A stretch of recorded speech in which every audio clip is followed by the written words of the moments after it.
Welcome, everybody, to another episode of Tech Done Different. As always, I'm your host, Ted Harrington, and with me here today is our special guest, John Toney, JT. He is the Global CISO of the Labora group of companies. JT, thanks for being on the show today. Thanks for inviting me. Nice to meet you, Ted. Yeah, we're gonna have some fun. So I want to jump right into a part of your background that I think is really interesting to me personally, but I think a lot of our audience will dig it too because of the lessons we might be able to pull out of this. So you are former Secret Service. I was a special agent with the U.S. Secret Service. That's so rad. So first of all, thank you for your service. What an amazing profession and calling, and talk about putting yourself on the line there.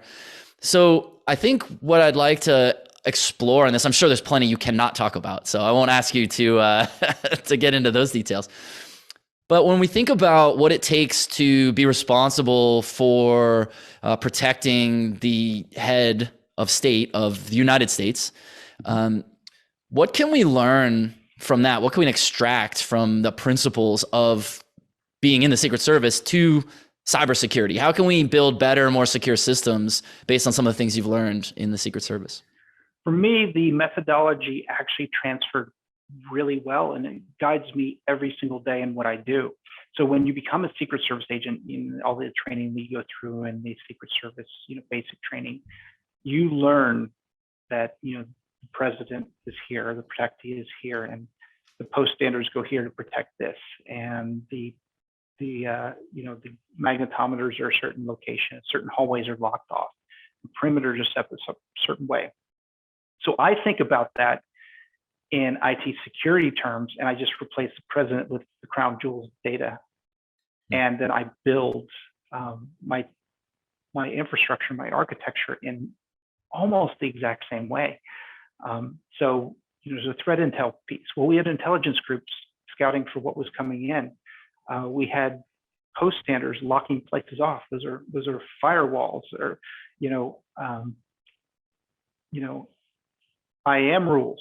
And so all those components, a good security plan, whether it's physical security or cybersecurity, share the same values and share the same plan. And someday I hope to write it out into, I'm thinking about making a little cartoon about it that I can share, but of course I'll have to run that by the Secret Service to make sure they allow me to do it. Mm-hmm. Yeah, that's really fascinating hearing you describe it in those ways. I talk about a almost identical principle in whether giving talks, or I write about it in my book a lot, this idea of how like a castle and how you protect a monarch, which is pretty much very similar to how you protect a president. That's the same as how you build secure systems. You have to have, like you were talking about, defense in depth, and you have to have all kinds of systems in place to reduce the likelihood of a breach and then reduce the impact in the event that a breach happens. Right. So when you think about how we apply those ideas now to security, is there any, to cybersecurity, are there things that jump out to you where like, well, here's something that's really different? Or are the parallels just so strong that they're almost the same thing? The parallels are very strong in the Secret Service.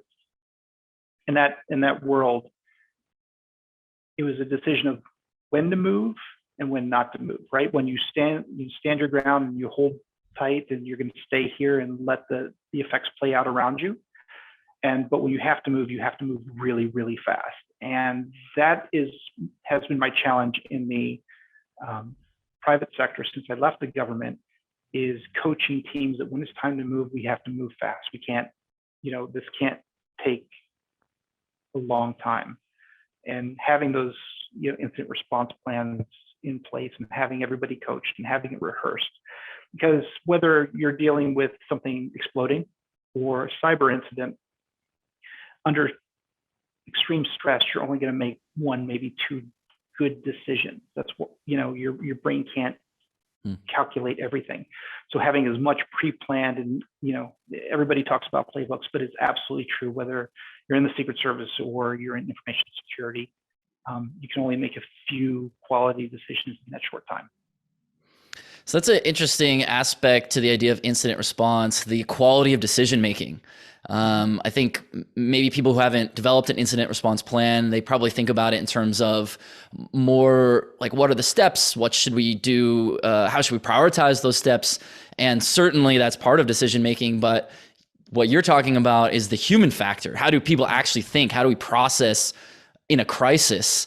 Right. So is part of what you're suggesting that as we develop incident response plans, we need to sort of emulate some of that stress scenario so that the decision is kind of pre-made for us? Is that what we're doing?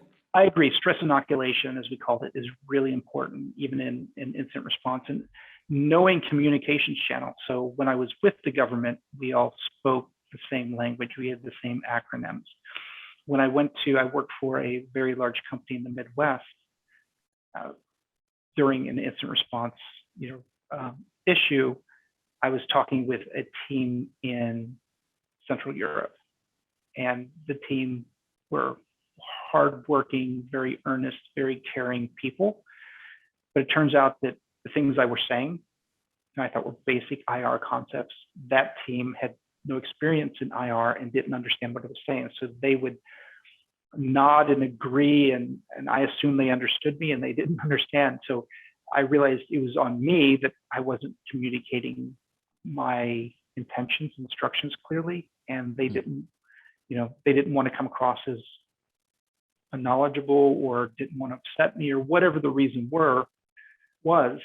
They couldn't comprehend what I was getting. So as much as having things pre-planned, having a same language. So I'm not talking like English versus Polish or Romanian or what have you. I'm talking about having the same bed of concepts across the team. So when you say we're going to remediate this box or we're going to do this, we're going to get this offline, everybody understands what you're actually talking about.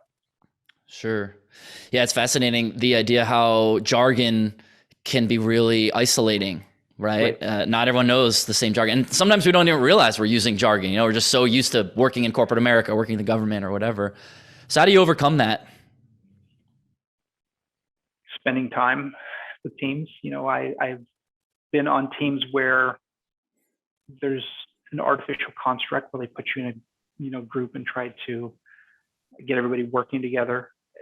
There's no real replacement for time and distance for me. You learn how people move, you understand them. It's harder today with this remote workforce, but just time working together and listening and understanding the words that my team say, the phrasing they use, so I can respond correctly to what they intend, not necessarily what I hear.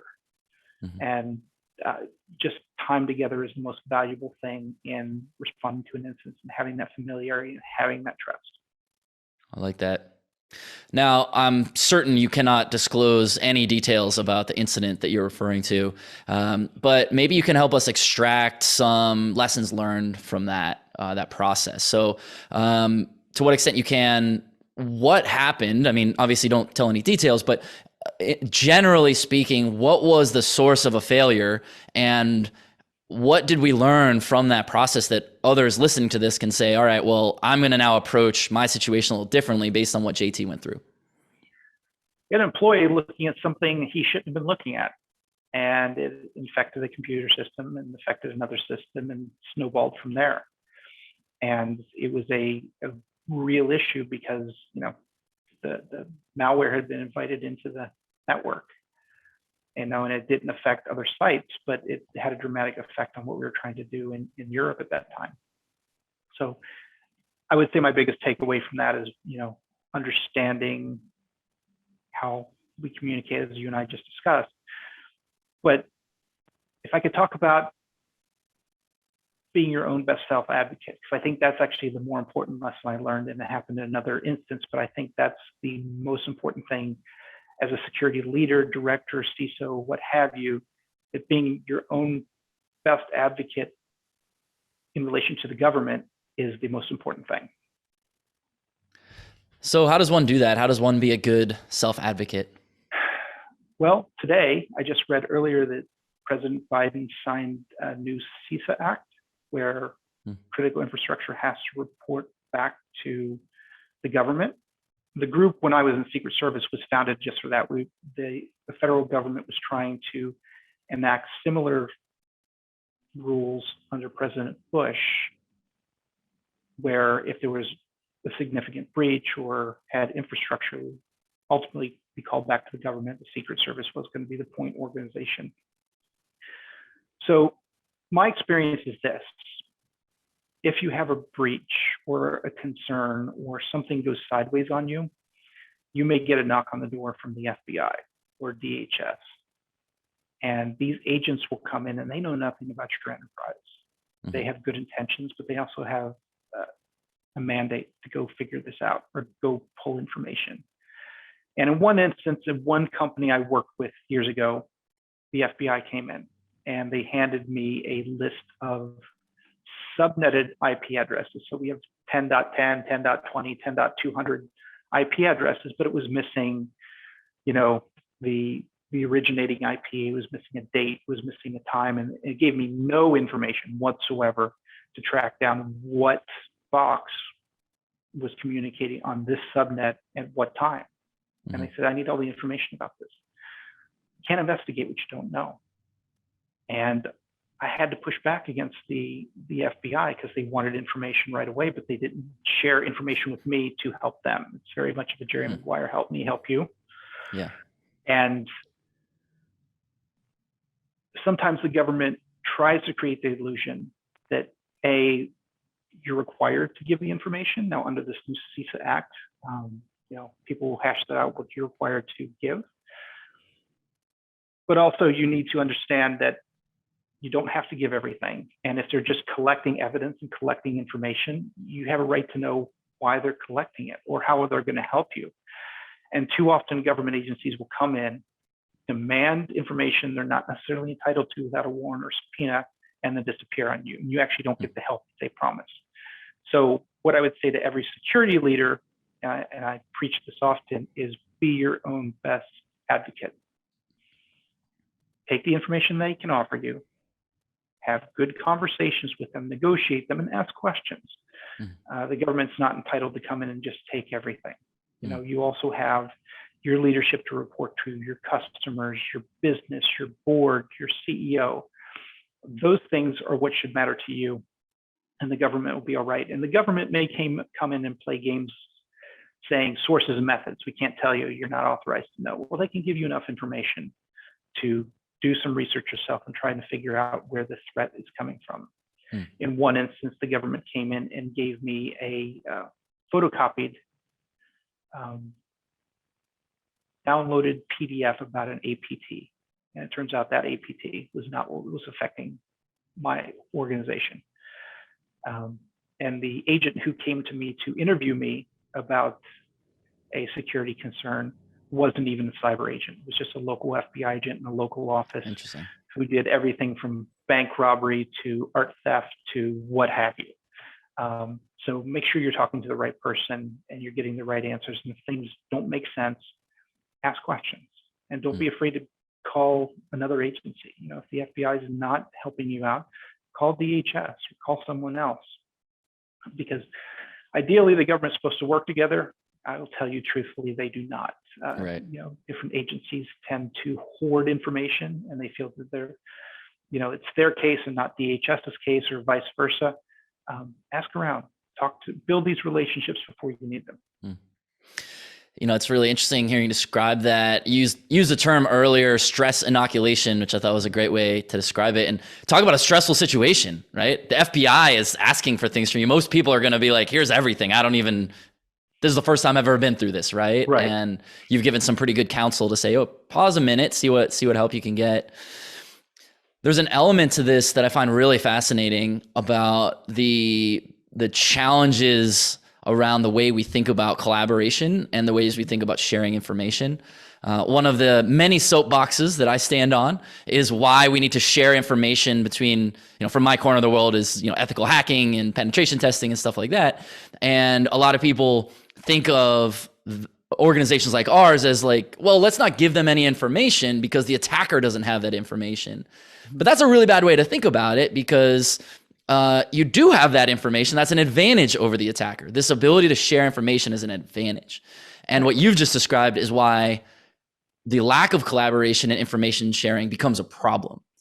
Right. So how do we, as we think about information sharing, whether it's like with the government, as you're saying, or even within departments within our own company, how should people think about information sharing? think our industry as a whole needs to start taking ego out of a lot of things, especially in leadership positions. People get to leadership positions, whether it's in the government or in private sector, by certain behaviors, maybe hoarding information, maybe controlling a narrative, and that's how they get to that level of leadership. And then it's very hard to convince them when they get to that level to, something that's worked for them over the years, to then share and release information. So I think it's really important on current leaders to coach and build cultures of sharing information from day one, especially for young professionals. I think in 10 years, we're going to have a much different view on how information is shared, because I have a lot of faith and confidence in young professionals and what I'm seeing and their understanding of what collaboration really is, and being able to communicate rather than being kingdom builders. I'd agree with you on that same optimism that we're seeing. As younger generations are rising into leadership positions, the ways they're thinking about this are pretty great. And I love what you just said, right? That's drawn in contrast to building kingdoms. The enterprises that we work with, you can see where the politics are happening, right? Where it's like, well, this person needs to do it this way because that's different than their predecessor. It doesn't even matter if it's a better way. It just needs to be different because they're trying to build their kingdom.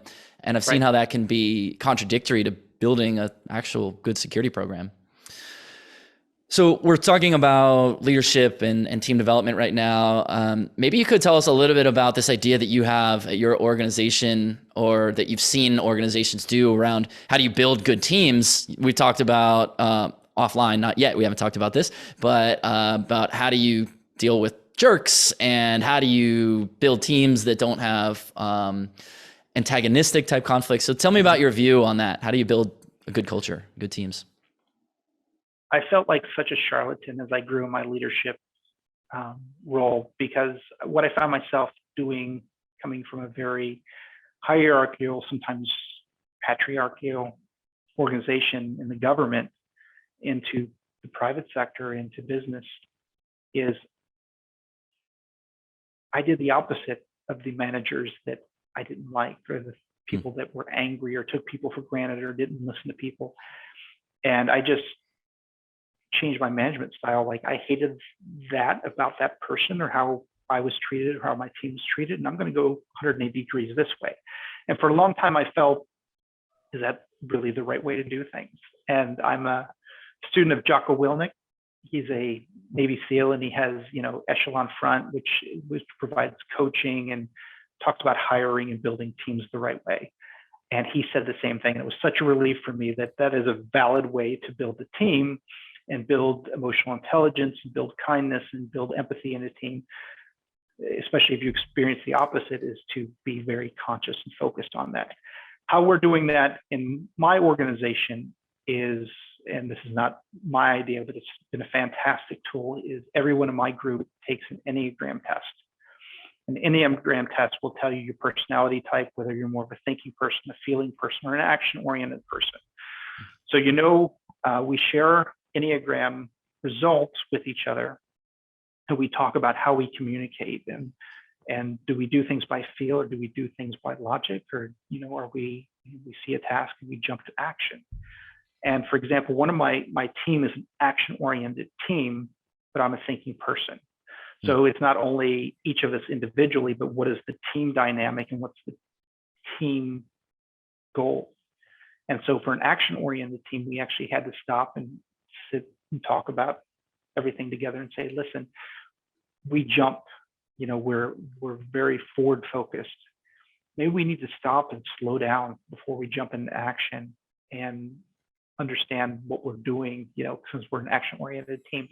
And this Enneagram tool, and having an understanding of where everyone else is coming from, has been such a blessing. Yeah, I love that idea of not everyone thinks the same way. Not everyone communicates the same way. Some people might not even know how they communicate until they go through something like this. And it's really fascinating to hear you talk about it, because here we are talking about a very scientific field that is information security, cybersecurity. And yet here we are talking about things like personality traits, communication methods as the key to how do you build those good teams. So how do we think about when we're building these teams? We certainly see this happen all the time, especially as companies grow, and at the enterprise level for sure, where people who are not those things, some still succeed. People who are not kind, who are not empathetic, maybe they treat their superiors differently than they might treat people that report to them. How do we solve for that? Because that is happening. People are being rewarded for that bad behavior. That's a tough question. I mean, I've left organizations for just that personality type. They're very charming above them and they crush everybody below them. And I'm very conscious to make sure that that's not happening with my organization. And if and when it does, I'm handle it.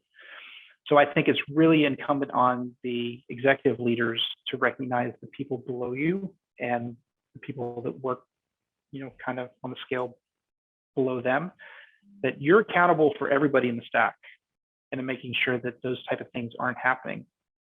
And, if coaching doesn't work, then that person's not going to have a place where they are, as talented as they might be, and the institutional knowledge they may have, or the, level of technical skill. I mean, you can't have a team that's going to eat itself because you'll lose everybody else, right? Especially in this job market, the security professionals are free to come and go and can always find that next job. The human aspect is the most important thing to me. To become a part of my team, you have to have a certain level of technical skill. And, I've been doing this long enough, and so have my other members of my team, that we can judge technical skill pretty well, make sure people aren't paper tigers. They have a genuine interest and genuine curiosity and learning and building and learning new skills, right? The technology that I started with when I got into cyber in 2005 are how many generations gone now in 2021. So having that curiosity is important, but then the ability to work with people is the long-term sustainability of my teams. I love it. So how do we deal with the scenario where you join a new company? As you mentioned, security professionals are forever employable, and this happens a lot where people go to a new company.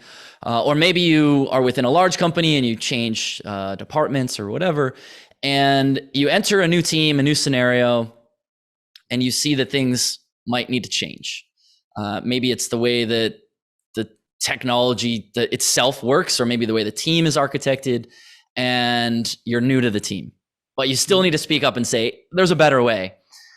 How do we go about doing that so that we can actually make that progress that's needed, but without alienating, disrupting, ruffling feathers and all those bad things that sometimes happen from trying to change status quo? I think that actually starts before you take the job. I think the best skill a young professional or anyone in their professional career can have is really interviewing the hiring panel to make sure that they align. We've all had these interviews where something in the back of your head says this is not right, or these people, something doesn't make sense. And the once or twice we've all taken the job where you get a bad sense about it, but you take the job anyway, it ends up in disaster. So before you get that job, taking the time to step back and say, man, it'd be nice to have that pay or that benefit, or that, it's hard to make rent this month. Maybe waiting that extra 2 weeks for that next job, but then extra opportunity will make all the difference in the world. So I think it starts in the job interview phase. Once you get in, being patient, listening, understanding why people are doing things the way they are, and becoming an influencer. Why should we do this other way? Even if you're very young or in your career, or you're a career changer, age really doesn't have anything to do with it. What if you delivered packages for UPS for 20 years and you moved into information security? You still have a lot of life experience and ability to influence things. So it's a matter of listening, understanding people's motivations or the business case for something, and then using as much persuasion as you can to get where it goes, and put your best foot out there. I encourage all my team to call me in my own BS, a little more colorful when I'm talking to them, but sure. I want to hear the difference of opinion. I want to hear if I'm wrong. And I think every IT security organization is going to benefit, even someone who's been in a 3-day thing. This doesn't seem right. I want to hear that. And I think every organization needs to hear that. That you are preaching to the choir right now. I love that. Whenever we have a new person join our team, one of the things I'm always asking of them is like, you have a unique opportunity right now where you're joining this company and you see it differently than the rest of us. Eventually, like the blinders might start to come on as you start to get used to our systems and stuff. So in these first, 3 months, 6 months, a year, you are responsible to call out where the flaws are, because we might not see them. And that can be really empowering to people to be like, wait, you want me to tell you what's wrong? I agree. And I give the same guidance to everyone who onboards onto one of my teams. And I refer back to My Cousin Vinny. Have you ever seen the movie, My Cousin Vinny? Sure. Yeah, a while ago. Yeah. And there's one scene where the judge, Fred Gwynn, who played Herman Munster, tells Joe Pesci, Gambini, that was a lucid, well-reasoned, well-articulated argument, overruled. And so I encourage people, like, even if it ends up at the end of the day that you get overruled on your idea, we have to hear it. And the only reason that this organization is not going to, necessarily go with what you do is there may be additional information, there may be new technologies coming, there may be something on the roadmap that you don't know. But that doesn't matter. Even if I don't agree with you on something, I need to hear it. It's absolutely necessary. I love it.